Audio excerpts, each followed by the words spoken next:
குருவே சரணம். அனைவருக்கும் வணக்கம்.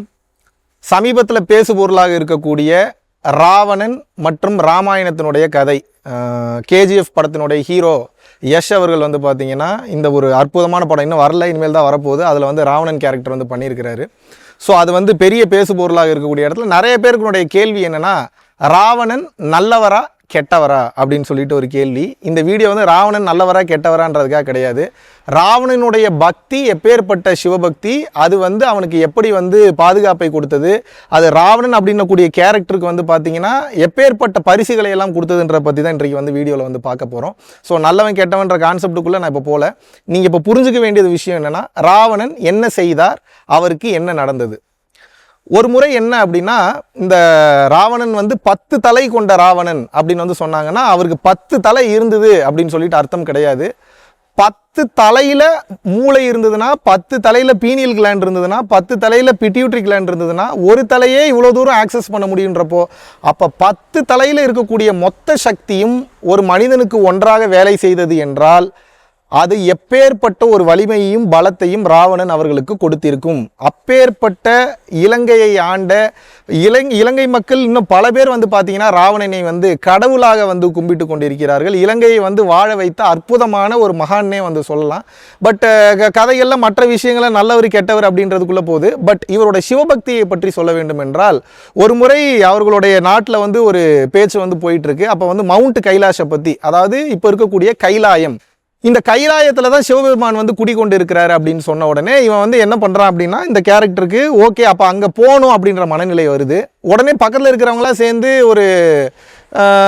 ஒரு சின்ன ஒரு விஷயம் பண்ணுறாங்க. என்ன அப்படின்னா, முடிஞ்சால் அந்த மலையை நீ போய் தூக்கி காட்டு, நீ தான் பெரிய பலசாலியாச்சே, 10 தலை கொண்ட ராவணனாச்சே, 10 தலையோட பலம் இருக்கே உனக்கு தெரியாத ஞானம் இல்லை, உனக்கு தெரியாத பலம் இல்லை, உனக்கு தெரியாத மந்திரங்கள் இல்லை, நீ தான் பெரிய சிவபக்தனாச்சே. மவுண்ட் கைலாஷ் அவ்வளோ சாதாரணமான இடம் கிடையாது, அதை ஏறி போகிறது அவ்வளோ சாதாரணமான விஷயம் கிடையாது. யாராவது ஒருத்தங்க மவுண்ட் கைலாஷ் மேலே ஏறலான்னு நினச்சாங்கன்னா ஏறவே ஒன்று உயிர் போயிடும், இல்லாட்டினா அவங்களோட உடலினுடைய செல்கள் அதிகமாக உடனடியாக வளர்ச்சி அடையுமா. இப்போ உங்களுக்கு நகம் இப்போ நீங்கள் கட் பண்ணி கீழே போடுறீங்கன்னா அந்த நகம் மறுபடியும் வளர்ந்து வரதுக்கு ஒரு குறிப்பிட்ட டைம் இருக்குல்ல. பட் நீங்கள் ஏறவே நகம் ரொம்ப பெருசாக வந்துருன்றாங்க. அப்போ உடம்பில் உள்ள ஒவ்வொரு செல்களும் ரொம்ப ரொம்ப பெருசாகி அதனுடைய வளர்ச்சி தாங்க முடியாமல் தன்னைத்தானே சிதைத்துக்கொள்ளும், வெடித்து விடும்.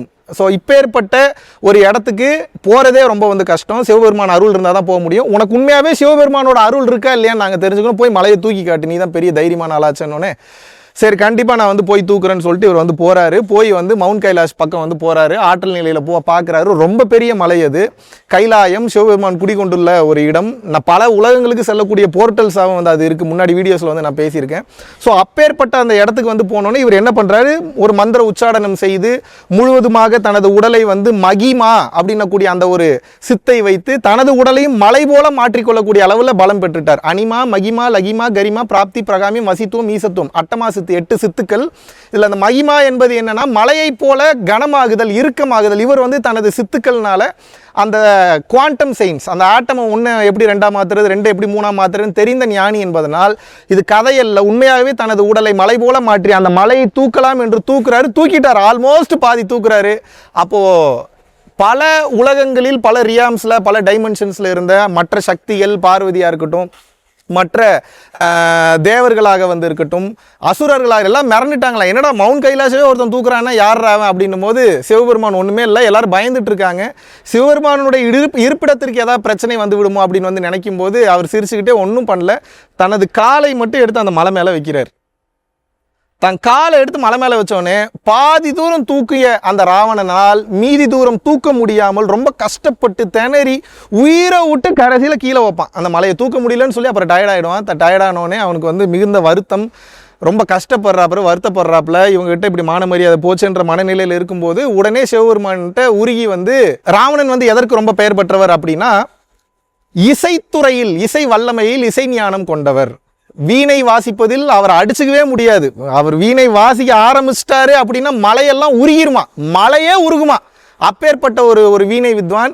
அன்று என்ன பண்ணுறாரு அப்படின்னா, சிவபெருமான் இப்படி பண்ணிட்டாரே, நம்மளை தூக்கூடாமல் பண்ணிட்டாரேன்னு சொல்லிட்டு என்ன பண்ணுறாரு, தனது பக்தியும் விசுவாசத்தையும் காட்டுவதற்காக தனது உடலையே வீணையாக மாற்றி உடம்பில் உள்ள ஒவ்வொரு நரம்புகளையும் அவர் என்ன பண்ணுறாருன்னா வீணை வாசிக்கக்கூடிய நரம்புகளாக மாற்றி தனது ஞானத்தினால் சிவபெருமானை உருக வைக்கக்கூடிய வகையில் மிகுந்த வலிவேதனையோட ஒரு ஞானம் மிகுந்த சிவபெருமானை நோக்கி அந்த ஸ்தோத்திரம் ஒன்று வந்து பாடுறாரு. சிவதாண்டவ ஸ்தோத்திரம் அப்படின்னு வந்து சொல்லுவாங்க. அது சிவனுக்காக உருகி உருகி வந்து பாடுறாரு, சிவ தாண்டவத்துக்காக வந்து உருகி உருகி பாடுறாரு. தனது உடலையே அந்த வீணையா மாற்றி ஒரு அற்புதமான ஒரு விஷயத்தை வந்து செய்கிறாரு. அந்த உருக்கத்தில் சிவபெருமான் வந்து என்னடா இப்பேற்பட்ட ஒரு இசைக்கலைஞனா இருக்கான்னு சொல்லி மெய் மறந்து போய் ஆப்போசிட்டில் இருக்கக்கூடிய மலையெல்லாம் உருகிருச்சு. இவர் அந்த வீணை வாசித்ததில் சிவபெருமான் உருகி வாசித்ததில் ஆப்போசிட்டில் இருக்கக்கூடிய மலை வந்து உருகிருச்சு. உடனே சிவபெருமான் வந்து என்ன சொல்கிறாரு அப்படின்னா, அவருக்கு காட்சி கொடுத்து மேலும் சில தகவல்களையும் ஆற்றல்களையும் அவருக்கு கொடுத்து சந்திரஹாசா அப்படின்னக்கூடிய அந்த ஒரு பெரிய ஸ்வாடு, ஒரு வாளையும் வந்து பரிசளித்து வந்து அனுப்புகிறார்.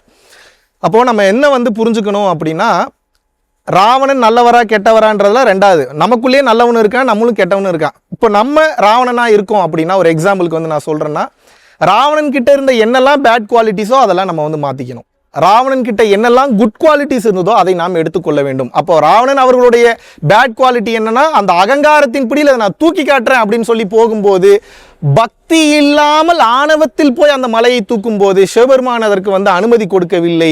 ஆனால் எப்போது பக்தியோடு சிவபக்தியோடு, சிவபக்தினா சிவபக்தி மட்டும் இல்லை, நீ எந்த இறைவனை வேண்டீங்களோ அந்த பக்தி, இவர் சிவனை வேண்டியதனால் சிவபக்தியோடு அந்த முழு தனது சரணாகதி நிலையோடு தனது உடலையே வீணையா மாற்றி அந்த ஒரு இசை ஞானத்தில் வந்து பெருமை பெற்றதுனால சிவபெருமானே அவருக்கு வந்து பார்த்தீங்கன்னா ஆசீர்வாதங்களை செய்து வரங்களை கொடுத்து, நீ இப்படிலாம் போகக்கூடாது, இப்படி தான் போகணும், இதுக்கப்புறம் இந்த பாதையில் போகணும்னு சொல்லி அவருக்கு உபதேசம் வழங்கி அனுப்பினார்.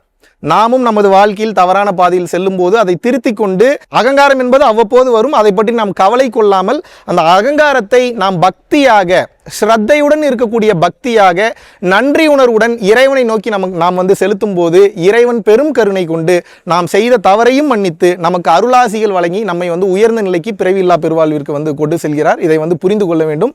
நன்றி, வணக்கம். அடுத்த பரம்பொருள் மாஸ்டர்ஸ் ஆன்லைன் வகுப்பை வந்து அறிமுகப்படுத்துகிறோம். 3 மாத வகுப்பு இது.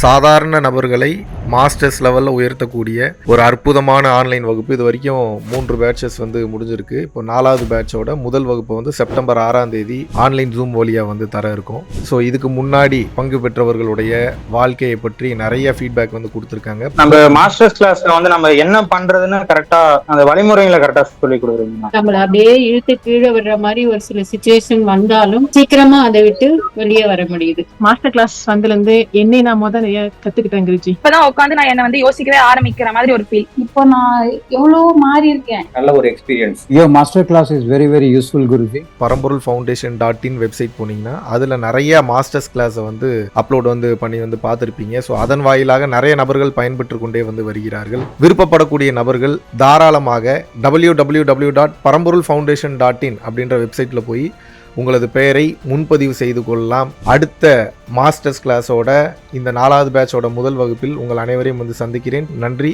வணக்கம்.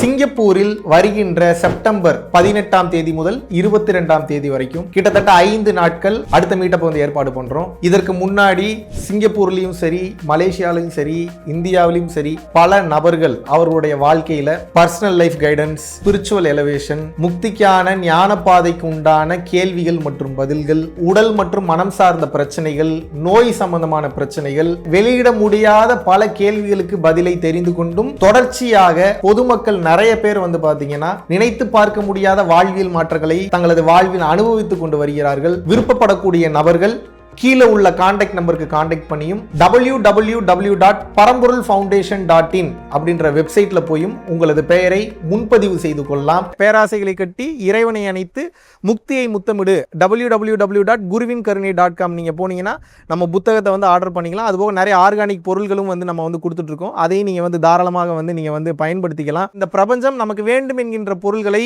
பிற மனிதர்களை, பிற உயிரினங்களை, பல மெட்டீரியல்ஸை பயன்படுத்தி எப்படி வேகமா நம்ம கிட்ட நகர்த்தி கொண்டு வருது அப்படின்ற அந்த ரகசியத்தை வந்து அதில் வந்து தெளிவாளிருக்கேன். பரம்பொருள் அறக்கட்டளை நடத்துகின்ற தினசரி அன்னதானம் மற்றும் இதர நற்காரியங்களுக்கு நீங்கள் உங்களது பங்களிப்பை தாராளமாக செலுத்தலாம். இதனால் என்னென்ன பலன்கள் கிடைக்கும் என்றால், தரித்திர தோஷம் விலகுகின்றது, அன்னக்குறைவு தோஷம், பித்ரு தோஷம், கர்ம தோஷம், பாவதோஷம் மற்றும் கிரகங்களினால் ஏற்படக்கூடிய தோஷங்களின் தீவிரமும் குறைகின்றது. மனக்குழப்பம் மற்றும் எதிர்மறை எண்ணங்கள் விலகுகின்றது. குடும்ப கலகங்கள், தொழில் தடைகள், பணத்தடை, கல்வித்தடை, திருமணத்தடை, சந்தானத்தடை, நோய் தொடர்பான கர்மபாரம் முற்றிலும் தீருகின்றது. ஆகையினால் இந்த பரம்பொருள் அறக்கட்டளை நடத்துகின்ற எல்லா விதமான நற்காரியங்களிலும் உங்களது பங்களிப்பை செலுத்துவதற்கு கீழே கொடுக்கப்பட்டுள்ள வங்கி கணக்கிற்கு தாராளமாக நீங்கள் பணம் அனுப்பலாம்.